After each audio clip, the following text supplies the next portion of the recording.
Ration न मिलने से परेशान वार्ड 39 के लोगों ने जिला पूर्ति अधिकारी कार्यालय पर किया जोरदार प्रदर्शन। जिला पूर्ति अधिकारी से की मुलाकात। आपको बता दें, वार्ड 39 के लोग मंगलवार दोपहर 2 बजे थाना सदर बाजार निकट जिला पूर्ति अधिकारी कार्यालय पर पहुंचे। वार्ड 39 के लोगों का कहना था कि पहले जो राशन विक्रेता था वह उनके राशन में कटौती करता था। जिला पूर्ति विभाग द्वारा उक्त राशन डीलर पर कार्रवाई की गई थी। अब लोगों को लगभग 3 महीने से राशन नहीं मिल पा रहा है, जिससे परेशान लोगों ने स्थानीय पार्षद राजकुमार शर्मा के नेतृत्व में जिला पूर्ति अधिकारी कार्यालय पर जोरदार प्रदर्शन किया। इस दौरान जिला पूर्ति अधिकारी नीरज सिंह ने प्रदर्शनकारी लोगों को मदद का आश्वासन दिया, जिसके बाद लोग शांत हुए। सरिता देवी। सरिता जी, किससे आए, क्या शिकायत? सर, हम इसलिए आए हैं कि जो राकेश थे ये आज 10 साल से जो डिपू दे राशन देते थे, 2 किलो 4 किलो इन्होंने राशन काटते थे। ठीक है, हमने बर्दाश्त करते थे। हम जब भी समस्या होता था हम पार्षद को फोन कर देते। ठीक है, पार्षद हमें फोन कर देता था। इसके लिए हम 2 बार भी यहाँ आए थे डीओसी ऑफिस। सर ने भी गए वहाँ पे, हल्ला उठाए थे तो हमारे 2 बंदे के राशन कट चुका था हल्ला उठाने की वजह से। ठीक है, उसके बाद इन्होंने आज 4-5 महीना से इन्होंने राशन ब्लैक करते थे। मुझे भी कहते थे कि हमारे पेट है, 2 किलो 3 किलो काट देते हैं। मैंने कहा देखो सबकी काट रहे, ठीक है, मेरी मत काटना राशन। अगर मेरी काटोगे मैं जहाँ पहुँचूंगी तू जा नहीं सकते। ठीक है, अब इन्होंने आधे एक घर में से 2-2 आदमी का राशन कटा हुआ है, 3-3 आदमी का राशन कटा हुआ है। सब यहाँ आते, किसी का राशन कार्ड चढ़ता नहीं है। कितने महीने से राशन नहीं मिला आपको? हमें 3 महीने का राशन रोक रखे हो। पिछले से पिछले महीने दिया, इस महीने में दिया, अब ये महीना चल गया। अब ये बताइए क्या होगा? एक बार तो आवाज उठ गया तो अंदर चला गया। इतना दिन से कोई उसको अंदर नहीं भेज रहा था। सब तो उसके बाद से फोन तो आता था। ये नहीं, ये बताइए। 3 महीने का राशन नहीं मिला? नहीं मिला है हमें राशन। 3 महीने का नहीं दिए उन्होंने। 3 महीने का राशन नहीं दिया है।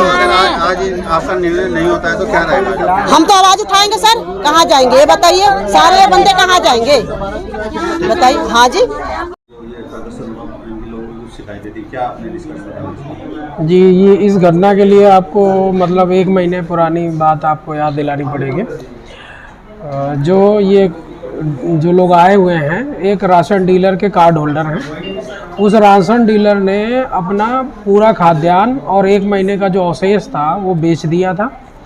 उसमें एक टीम गठित की गई थी। उस टीम ने जांच की और जांच के बाद जिला अधिकारी महोदय से अनुमोदन लेकर हम लोगों ने उस उचित दर विक्रेता के विरुद्ध मुकदमा पंजीकृत करा दिया आवश्यक वस्तु अधिनियम में धारा 3/7 में। अब उसकी दुकान समाप्त हो गई और अटैच हो गई है दूसरी जगह पर। तो वहाँ के जो लोकल पार्षद थे वो वहाँ के कार्ड होल्डरों को लेके आए थे। तो उनकी 2-3 मांगें थी। एक ये कि हमारे वार्ड का गल्ला हमारे वार्ड में ही बटे, क्योंकि अटैचमेंट उनके वार्ड से बाहर हुआ है, उनके वार्ड में कोई और दुकान नहीं है। तो इसके लिए हम लोग एक टेम्परेरी व्यवस्था करेंगे। वहाँ स्थानीय जो ये जगह अगर कोई दिलवा देते हैं तो अस्थायी चौहद्दी देकर वहाँ लोकल में गल्ला बंटवा देंगे। अब वहाँ उस इसी आधार पे उस कोटेदार के विरुद्ध मुकदमा दर्ज हुआ है। घटतौली और गल्ला बेचने के आधार पर ही मुकदमा दर्ज हुआ है उस पर।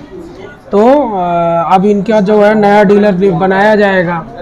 तो अभी लोग इनको गल्ला मिल नहीं पा रहा, क्योंकि उस महीने का उसने पूरा गल्ला बेच दिया। इस वजह से इन लोगों को गल्ला दिलाने का हम लोग अभी प्रयास कर रहे हैं। क्योंकि 1 नेशन 1 कार्ड है, कहीं से भी कोई भी गल्ला ले सकता है। तो हम लोग प्रयास ये कर रहे हैं कि जिन कोटेदारों के अवशेष बचा है उससे गल्ला दिलवा दें पोर्टेबिलिटी के माध्यम से। और अगर आवश्यकता पड़ेगी तो हम पोर्टेबिलिटी का चालान अलग जनरेट करा के गल्ला दिलवा देंगे सबको। लेकिन वो चूँकि कुछ थोड़ा सा मोटिवेटेड थे और वो बोल भी रहे थे कि हमें राजनीति करनी है, हम राजनीतिक लोग हैं, तो उनको शोर शराबा मचाना था, सुनना था नहीं। तो कुछ लोग ऐसे भी थे। तो मैं समाधान इनका सारे लोगों का, हाँ, टीम गठित कर दी है। पब्लिक के जो है किसी भी तरह से पब्लिक को कोई असुविधा नहीं होने दी चाहिए।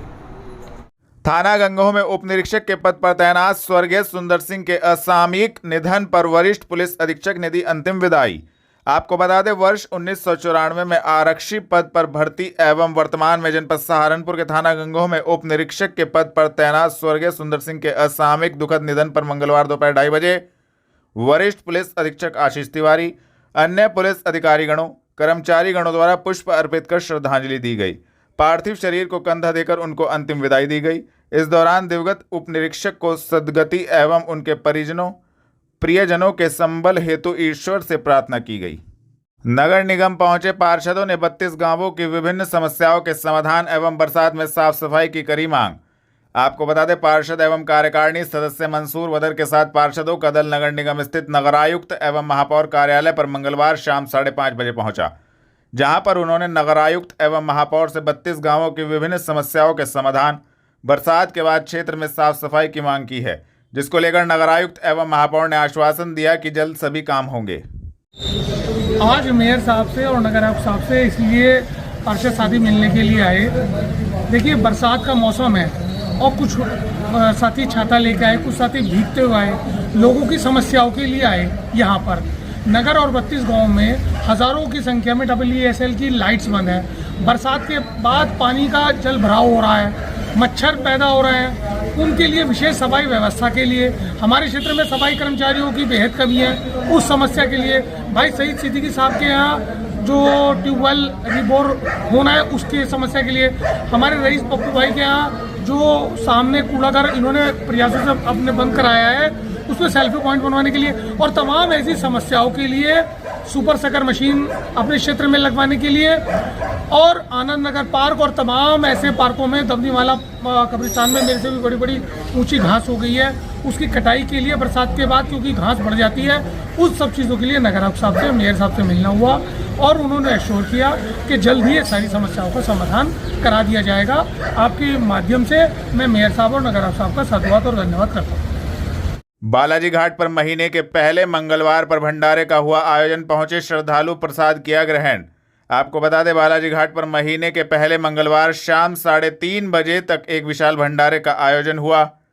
बालाजी घाट पर पुजारी महात्मा रामदास ने बताया कि हर मंगल की भांति महीने के पहले मंगल पर विशाल भंडारे का आयोजन हुआ है, जिसमें भारी संख्या में श्रद्धालुओं ने पहुंचकर भगवान का प्रसाद ग्रहण किया। उन्होंने बताया कि यह कार्य लगभग पिछले 10 साल से चला आ रहा है। यह बाबा लालदास जी के उत्सव के रूप में मनाया जाता है। महाराज, आपका शुभ नाम और आज क्या कार्यक्रम है? मेरा नाम महात्मा रामदास और आज यहाँ पे भंडारा हो रहा है हर मंगल की भांति। यह कार्य पिछले 10 साल से लगातार चला आ रहा है। जब पाँव धोई गंगा के किनारे पावन धरती पर बाबा लालदास जी की ये हम उत्सव के रूप में बनाते हैं। इसमें दीपदान भी होता है और साथ ही इसमें भंडारा भी होता है और ये हर महीने के पहले मंगल होता है। और हम ये चाहते हैं आपके माध्यम से महाराज कि आप हमारी बात पहुंचाएं कि जिस तरह माड़ी का विकास किया गया है उसी तरह बाबा लालदास के क्षेत्र का भी विकास किया जाए। बाबा लालदास जी हमारे शहर की इस सांस्कृतिक धरोहर जिसको पाँव धोई गंगा कहते हैं, इसको उन्होंने प्रकट किया था। उनका नाम विलुप्त होता जा रहा है। उनकी संपत्ति पे किसी तरह का मतलब कुछ कार्य ऐसा हो जाए जिससे कि कुछ बाबा के स्मारक बन जाए और सहारनपुर में के अंदर एक सनातन इतिहास का एक अलग से प्रारूप वहाँ बन जाए, क्योंकि वहाँ 100-200 बीघे ज़मीन है। उस जगह को डेवलप किया जा सकता है सरकार के द्वारा। जय श्री राम। ये मेरी बात अगर आप पहुँचा देंगे तो आपको बहुत बहुत धन्यवाद। मैं साथ ये भी कहना चाहूँगा कि बाबा लालदास के बाड़े को इस तरीके से डेवलप किया जाए जैसे बाबा बागड़ वालों का स्थान डेवलप किया गया है, सरोवर बनाया गया है और वो सरोवर इतना सुंदर लगता है कि सहारनपुर को आज स्मार्ट सिटी के दर्जे में अगर रखा जा रहा है तो उसमें एक बहुत महत्वपूर्ण जगह बन गई है। इसी प्रकार हमारे बाबा लालदास का बाड़ा है। बाबा लालदास जी ने, इनका यहाँ पे इतिहास भी है, नगर निगम में पूरा दर्ज भी है और इसका इतना ज़बरदस्त इतिहास है कि इन्होंने ये गंगा नदी जो पीछे मेरे चल रही है ये प्रकट करी थी, पाँव धोई गंगा नदी। तो उसके लिए बाबा का स्मारक बनना चाहिए कि एक बाबा ने यहाँ पे गंगा प्रकट कर दी, उनका स्मारक बनना चाहिए। बाबा लालदास जी का इतिहास को सहारनपुर के पन्नों में योगी जी द्वारा दर्ज हो जाना चाहिए। बहुत सुंदर बन सकता है ये स्थान। देश विदेश से लोग इसको देखने आएंगे अगर ये इतना सफाई यहाँ और बढ़िया सा यहाँ पे रोड सड़क थोड़ी सी डेवलपमेंट कर दी जाए, जैसे वहाँ करी जा रही है उसी स्तर पर कर दी जाए। जय श्री राम। थाना कोतवाली नगर पुलिस ने परिसर में 10 लावारिस वाहनों की कराई नीलामी। 35,400 रुपए का राजस्व किया गया प्राप्त। आपको बता दें, वरिष्ठ पुलिस अधीक्षक के निर्देशन में मालों के निस्तारण हेतु चलाए जा रहे ऑपरेशन क्लीन अभियान के अंतर्गत कोतवाली नगर पुलिस टीम ने वर्ष 2022 से 24 तक के खड़े 10 लावारिस वाहनों की नीलामी मंगलवार शाम 6:30 बजे कराई है, जिसमें 35,400 रुपए की धनराशि GST सहित कर राजस्व प्राप्त किया गया है।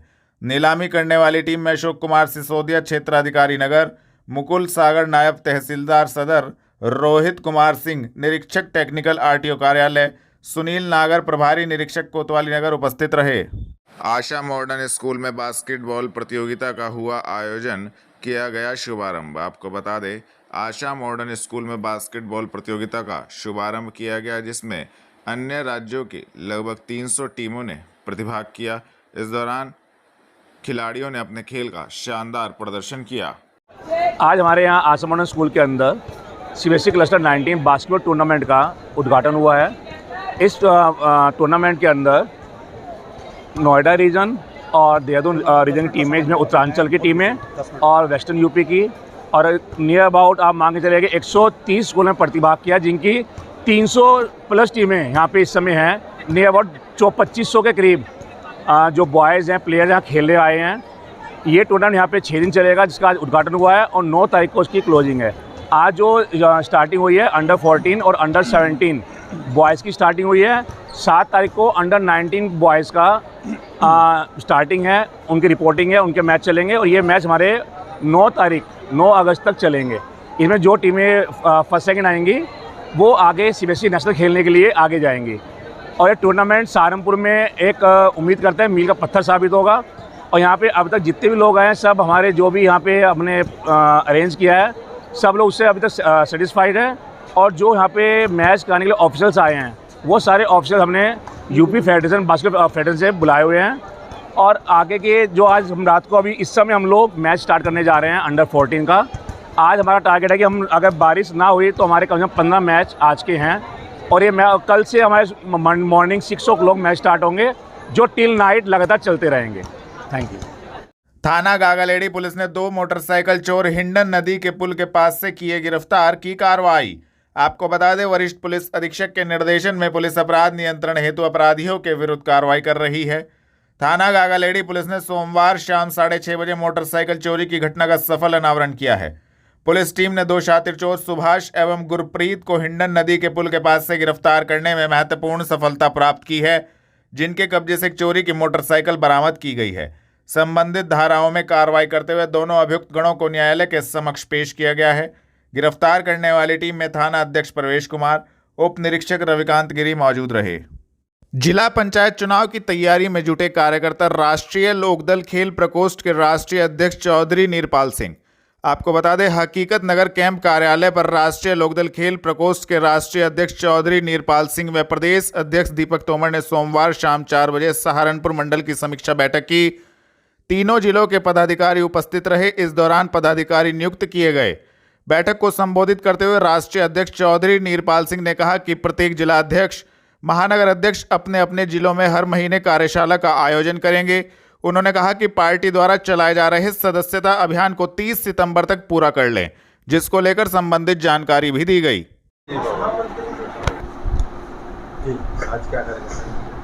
आज ये सहारनपुर मंडल की समीक्षा बैठक थी, जिसमें शामली, मुजफ्फरनगर, सहारनपुर के जिलाध्यक्ष, महानगर अध्यक्ष, प्रदेश पदाधिकारियों ने आज बैठक में हिस्सा लिया। बैठक का हमारा मुख्य एजेंडा, ये जिला पंचायत चुनाव आ रहे हैं, कार्यकर्ताओं को दिशा निर्देश दिया गया है। माननीय राष्ट्रीय अध्यक्ष जयंत चौधरी जी के निर्देशानुसार के तैयारी में जुटे जिला पंचायत चुनाव की। गांव-गांव जाएं, किसानों से संवाद करें और अपने अपने क्षेत्र में जिला पंचायत की जोरों शोरों से तैयारी करें। और जो हमारे पदाधिकारी, उनको भी आज कड़ा निर्देश है, जो पदाधिकारी निष्क्रिय रहेंगे उन्हें पदमुक्त कर दिया जाएगा। और कार्यकर्ताओं में जोश भरने के लिए संगठन का विस्तार आज भी किया है, विस्तार किया जा रहा है, क्योंकि हमारे नेता माननीय जयंत चौधरी जी, उनका साफ निर्देश है कि हमारे कार्यकर्ता गांव-गांव जाएं और कार्यशाला लगाएं, चौपाले लगाएं, छोटी छोटी पंचायतें करें, नुक्कड़ सभाएं करें और गरीब किसान, मजदूर, गरीबों की, युवाओं की समस्याओं को सुने, उनका समाधान कराएं और उनसे वार्तालाप करें, बैठकर चाय पर चर्चा करें, ताकि उनके सुख दुख में आप खड़े हो सकें। उनका दुख दर्द सुनो, किसानों का दुख दर्द क्या है, हमारे युवाओं का दुख दर्द क्या है, उनके सुनो और खिलाड़ियों को प्रोत्साहित करो।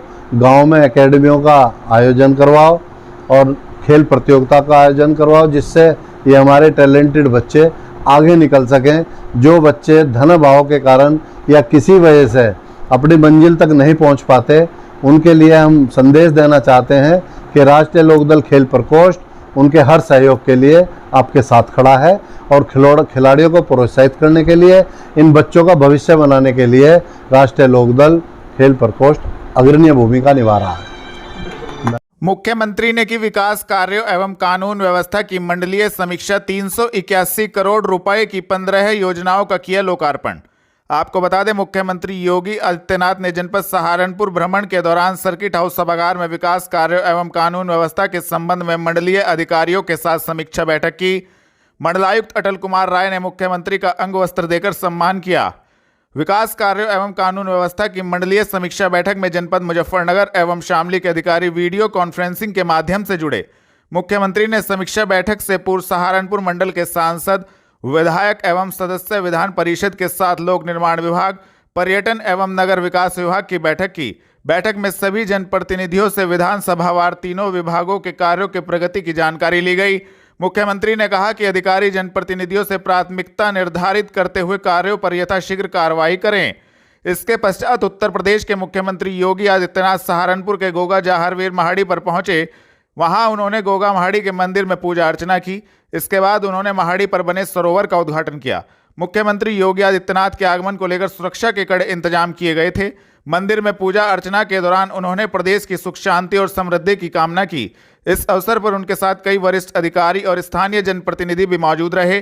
गोगा महाड़ी में आयोजित कार्यक्रम के दौरान मुख्यमंत्री योगी आदित्यनाथ ने पौधारोपण भी किया। कार्यक्रम के दौरान सुरक्षा व्यवस्था चाक चौबंद रही और किसी भी अप्रिय घटना से निपटने के लिए पुलिस एवं प्रशासनिक अधिकारी अलर्ट पर रहे। गोगा महाड़ी से जनमंच सभागार में पहुंचकर मुख्यमंत्री ने सर्वप्रथम मां शाकुंभरी देवी की कृपा भूमि जनपद सहारनपुर में स्मार्ट सिटी परियोजनाओं के अंतर्गत 381 करोड़ रुपए की 15 विकास योजनाओं का लोकार्पण किया। इस अवसर पर उन्होंने सहारनपुर वासियों को बधाई देते हुए कहा कि डबल इंजन की सरकार ने इस क्षेत्र की उपेक्षा को समाप्त कर विकास और विरासत के संरक्षण का एक नया अध्याय शुरू किया है। मुख्यमंत्री ने सहारनपुर में विकास, विरासत और स्वदेशी को बढ़ावा देने के लिए वर्तमान सरकार की प्रतिबद्धता को दोहराया। उन्होंने कहा कि डबल इंजन की सरकार भैंसा गाड़ी नहीं बल्कि बुलेट ट्रेन की रफ्तार से आगे बढ़ रही है। इसके बाद मुख्यमंत्री सोमवार दोपहर 3 बजे जनमंच सभागार से हेलीपैड के लिए रवाना हुए। जब सहारनपुर की हम बात करते हैं तो प्रदेश का सबसे कोने का जनपद पड़ता है और कोने का जनपद होने के नाते पिछली सरकारों में उपेक्षित पड़ा हुआ था। विकास यहां तक पहुंच ही नहीं पाता था। परिणाम था यहां से पलायन होने लग गया था। लोगों में हताशा, निराशा थी।